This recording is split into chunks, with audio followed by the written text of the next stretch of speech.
Welcome back to the channel, everybody. Let's get after it. See, most of the water that's now in the oceans used to be in the crust of the earth. That's the water that came shooting to the surface when the fountains of the deep broke open. By the way, there is still lots of water in the crust of the earth. Otherwise, you could not have hot water vents shooting up into the bottom of the ocean. I think the earth today still has cracks where it broke open at the time of the flood. That's what caused the fault lines. And the water went shooting to the surface, and it's still here today. There's enough water in the oceans, if you smoothed out the earth, it would cover the earth 1.5 miles deep everywhere. There is so much coal in the world that if you took every tree and blade of grass and bush and squished it, you couldn't make all the coal. There are enormous volumes of coal in the earth.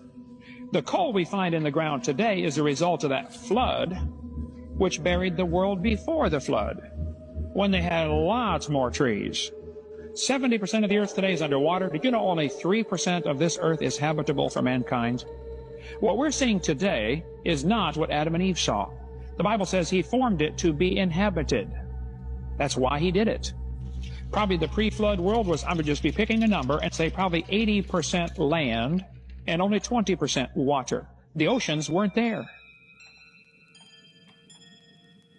You know, you hear the theories about the mud flood, and while it does absolutely make sense, it's very difficult to wrap your head around the idea of water completely reshaping the landscape. Then we had this hurricane that came in and completely reshaped the landscape in the Smoky Mountains in North Carolina. The video footage coming out of there looks like video proof of the mud flood theory. There are entire sections of Interstate 40 that are just gone, like mile-long sections gone. I feel like until seeing that footage, I personally had no idea just how devastating floodwaters could be. We usually see floodwaters in low-lying flat lands, so seeing these mountains just casually reshaped by the water was mind-blowing, to say the least. Y'all see what's going on in Saudi Arabia? Y'all know what that is? That's sand. That is sand. Now look how fast this thing is moving, y'all. This is about one of the scariest things that you can see in Saudi Arabia. And you know why? Check this out. So when that sand tsunami is done, look at this. You have no idea where you're staying on, and it looks like footprints. Look at this. Look at that, y'all. Wow. Like, you don't even know how deep this is. Like, when they show you the Seeing this video, I can't help but remember being super worried about quicksand as a child.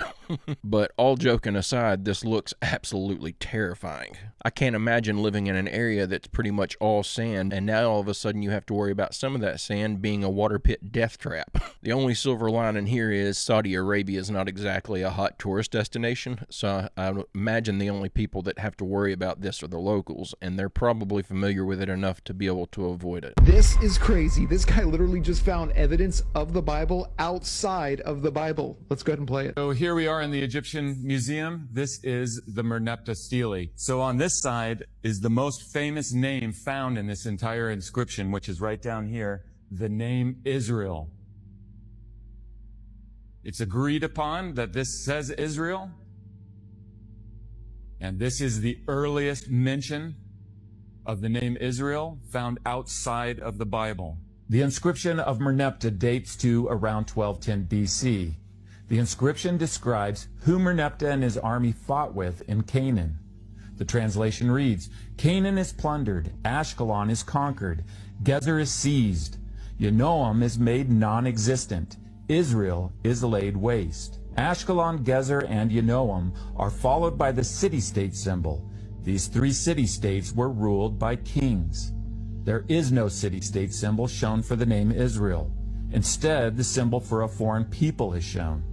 This means that in 1210 BC, Israel is described as a people that has not yet formed into a nation and therefore is without a king. According to biblical chronology, the date 1210 BC falls in the Judges period, where we find in the book of Judges this repeating phrase, in those days, Israel had no king. This is yet another example of the details in the Bible being verified through the details of an inscription dug up through archaeology.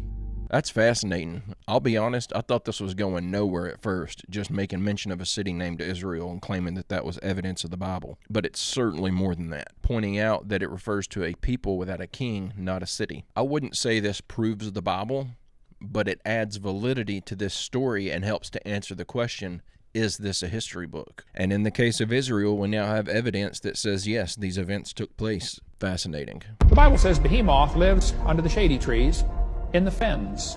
The Old English word fens means the swamp.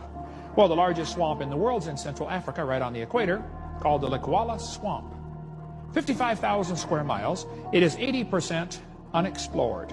In 1910, an article came out in the New York newspaper after folks had gone into the swamp, and they said, folks, there are dinosaurs still alive in that swamp. The natives kept talking about a couple of animals. When Dr. Mackel said, fellas, what is Mokale Umbembe? They draw a sketch on the ground of an Apatosaurus or a Cetasaurus, one like this right here. Dr. Mackel said, fellas, that's a dinosaur. They've been dead for 70 million years. And the natives said, we're sorry, we didn't know about that. We've never been to America to study evolution.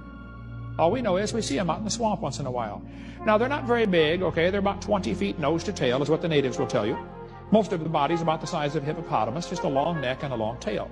Some guys from Los Angeles went to the swamp and said, look, we saw one. They said the creature was brownish in color. The skin appeared slick and smooth. It had long neck and a small head. They heard it making a tremendous roar. Many other members of the expedition, and this includes government officials from the Congo, saw it and heard it. Marcelino Agnagna saw one. He's a biologist from the Congo. He said it looked like that. There have been about 30 expeditions into that swamp looking for this critter right here.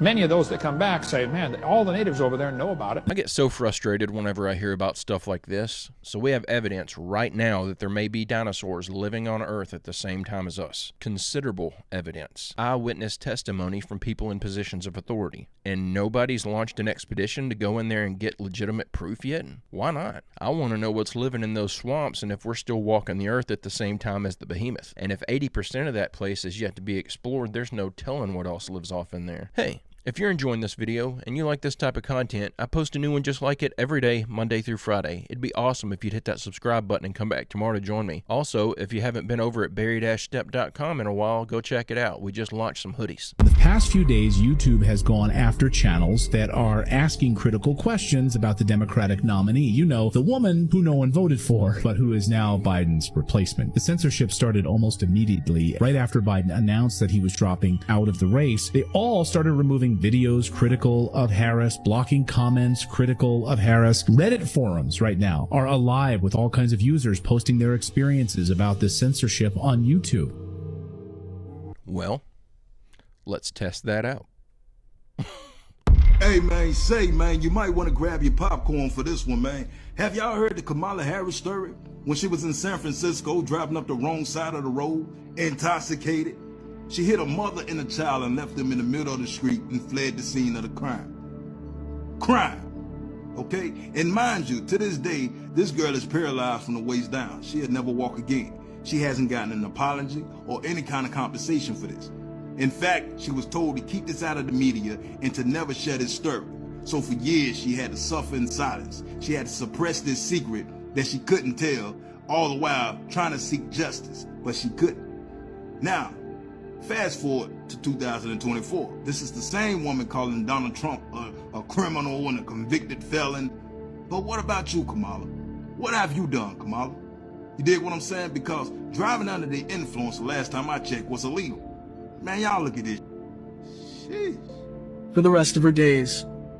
Well, I don't remember those days too well. I was at the hospital getting a lot of painkillers, tests, and surgery, so everything was very blurry.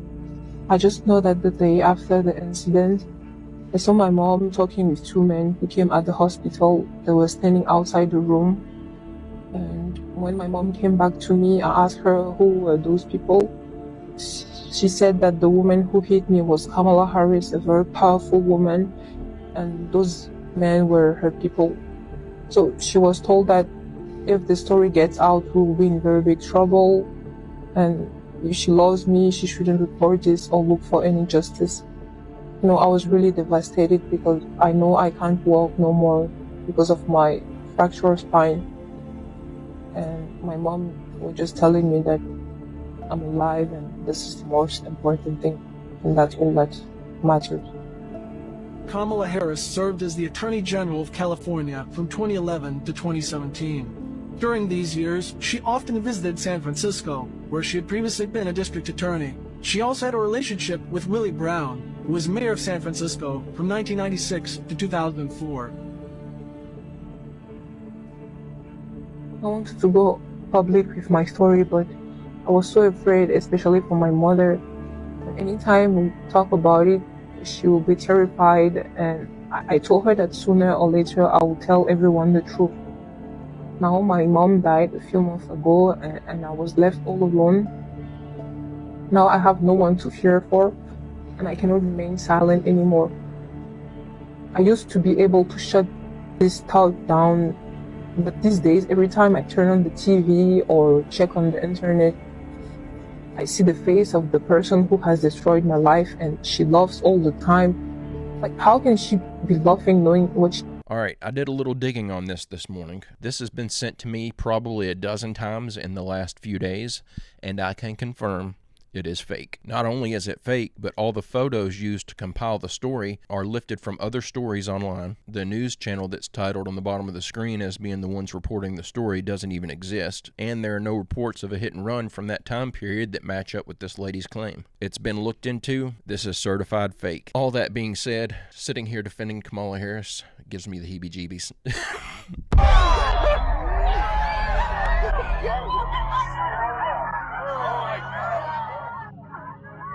Wow.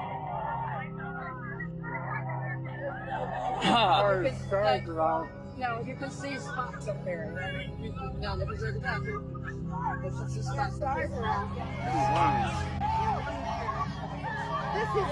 the ring. She's making the darkest she's ever got. Wow.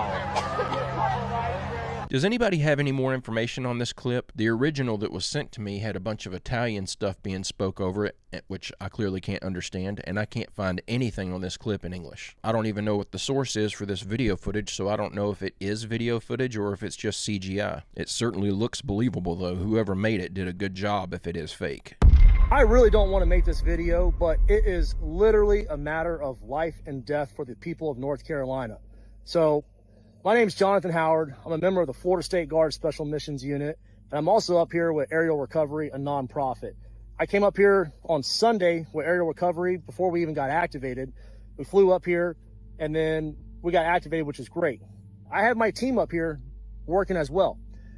Here's the problem. I'm going to tell you everything that's happening from the ground, what I'm actually seeing, because what they're telling you is complete on the news, and these politicians don't have a clue and they're lying.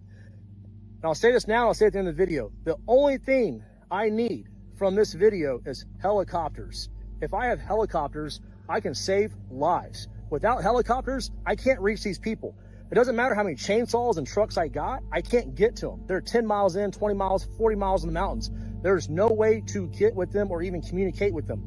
I am literally flying around in a civilian helicopter looking for SOS messages carved in the mud or painted on the ground, and we're dropping down and saving them.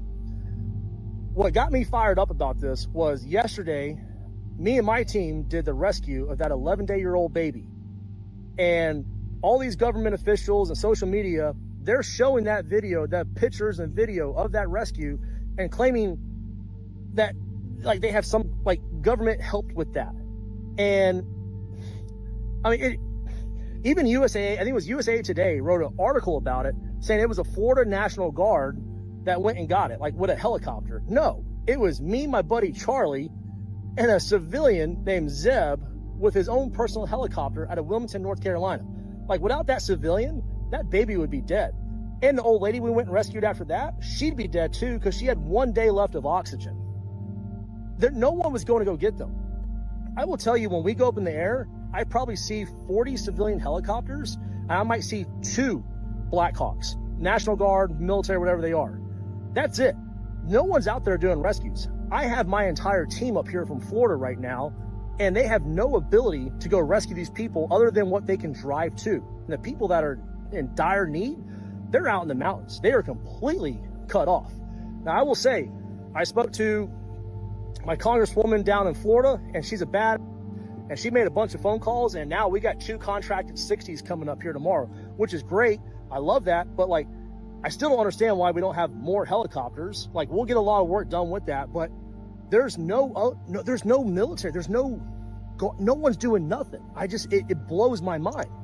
And they're not even allowing people to see what's really going on. One of our friends yesterday, they were actually escorting CNN down at Lake Lure, and they wouldn't even let CNN, the sheriff department would not let them go videotape the bad areas, how destructive it is. I don't know why they don't want to show you all that, but I mean, it is bad. I should also say, when I flew here on Sunday, they actually stopped us from going in, the sheriff department. And it was because of a bunch of politics that they were claiming was a Speaker of the House of North Carolina that was preventing us from even going in and trying to kick us out, which I have clarified today with North Carolina politicians that reached out to me, good on them, and they were like, that's complete bullshit. Speaker of the House has nothing. He wants you guys there. But this is the kind of political BS that is happening here right now. Like, everyone's trying to be in charge without taking any type of action. Nobody wants to coordinate with anybody. Everybody wants to pretend like they're being the hero while these people are literally dying in the mountains. And these people, like I'm saying, these people are limited medication. They're running out of oxygen, and there's no one going to get them. The most effective way I have found to go find these people is by getting in a helicopter and flying down the rivers and roads and looking for SOS messages or people waving us down. And then we drop down and get them. We have all these people here. We have law enforcement. We have State Guard, National Guard. They have no way to go get these people. Yesterday, when I was at the Asheville airport refueling, which, by the way, the civilian is paying all this out of his own pocket. He's not even looking for a reimbursement. I think we did 4 refuelings yesterday. And that was like just in half a day's work. We're in Asheville, and I saw 2 Air Force helicopter 60s. And I knew they were PJs, just looking at them. And I went up to them, I'm like, hey guys, like, what are y'all doing? And like, this is what you need to be doing. This is how I'm finding people. And they're like, we can't go. We're waiting on Title 10 orders. And I'm like, what? They can't get any authority. There's military helicopters all over here sitting on the ground, and they can't do nothing. Even my JSOC boys in Fayetteville, they can't get orders to come out here. It is just the most disgusting thing, and they're killing these people. And I don't know why they're doing it. I don't know what kind of conspiracy. I've heard so many things, whatever you want to come up with, but they are literally allowing these people to die in the mountains right now because we can't get helicopters. They got money for everything else in the world right now, but if they could just get us helicopters, we could fly out there and rescue these people. So I hope this video goes viral. I hope these politicians get fired. I hope people get pissed off. They'll probably kick me out of the state of North Carolina for doing this, but you know what? I don't care, because if I can save one more life for it, it's worth it to me. I questioned this in yesterday's video whenever we saw the footage of the North Carolina mountains. Where are all the helicopters that should be there? That entire area has been completely reshaped. There are no roads to get in and out. It's been days now, and they're just leaving all these people in there with nothing. And we're getting reports that they're turning away civilians who try to come in and help with their own personal helicopters, threatening them with jail time. What's going on here? Why is this being handled this way or mishandled this way? And where the heck is our president? Why are they leaving these citizens to die? I feel like we deserve some answers. During the early hours of November 1st, 2012, security watching CCTV monitors at an office building in Manchester witnessed a startling series of events in which a ghost seems to wreak havoc in the office. This is the actual footage seen by those security guards as they switched from camera to camera.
This just simply can't be real. Here's my reasoning. You come into the office in the morning and you see this huge mess. Your immediate thought is going to be, we got ransacked, somebody broke in here and robbed us. So you're going to call the law. The cops are going to show up before you even allow any of your staff to go in case the cops need to go in and collect evidence or something. And then while the cops are there, you would typically go and start checking your security footage to give them evidence and show them who was in the building at the time. There would be a police report on this. If this really took place, there would be a police report. And we've got the date right there. You can either say it's January 11th or it's November 1st, but either date you look up, there's no actual police report. There's no news report showing that this happened. It's got to be somebody's fake footage that was thrown online with some added details that most videos don't have. Also, I would like to add, I feel like with as legitimate as this footage appears, if it were legit, it would have been on the news, and we would have all seen this on TV as proof of the paranormal being caught on tape. Something very disturbing is happening in South Korea right now that not a lot of people know about. Now, I have to be really careful about the words I say or visuals I show, or this will get taken down. But shockingly, there is a deepfake crisis gripping South Korea right now, and the scale of this is mind-blowing. Extremely inappropriate AI deepfakes of real women are being mass-produced and distributed on chat rooms like Telegram. And a major concern is that it's not just celebrities, it's of ordinary women like family members, mothers, sisters, teachers, female military officers, and even students at all levels of schooling, including elementary, high school, and university. No woman is safe from this in South Korea right now. Individuals are even scraping social media platforms like Instagram, saving pictures of women, which are then used in these criminal acts. And just to give you an idea of the scope of this, every red dot you see on this map is a school that has been affected by this crisis. Reports say that in one group, which has a staggering 227,000 users, as soon as you enter, a message pops up saying, "Send me a photo of a woman you like right now." Upon entering an image, an illegal deepfake version of that person is created within 5 seconds. And remember, there is over 220,000 people in that chat. That is a staggering 5.2% of the entire male population aged 15 to 29. And from all of the messages I'm receiving from people in South Korea right now, they say that this topic is being severely underreported. Authorities have now confirmed the existence of these group chats, and a large-scale investigation is currently being launched. I guess the only solution to this one is to keep photos of yourself off the internet. That's what it's going to come down to, I'm afraid. People are finally going to have to stop oversharing their information on the internet, because if they don't, something like this is going to happen. Anybody who posts anything personal is just going to have that post manipulated and then blasted out to the masses. I just can't believe this is happening in elementary schools. And I can't help but feel like if they really wanted to shut this down, it wouldn't be that complicated to arrest the people who are creating the photos. It's just disturbing. But guys and gals, I'm going to go ahead and end the video right there. I hope you enjoyed these clips we watched together today. I'll be back tomorrow with another video. I hope you come back to join me. Don't forget to leave a like and subscribe if you haven't already. And check out www.barry-stepp.com if you'd like to order yourself a shirt or a hat or a hoodie. And don't forget to post your photos of your merch over in the Discord to get your photo in a video. But with all that out of the way, I hope everyone has a great, safe, fantastic rest of your day, and I will see you all tomorrow.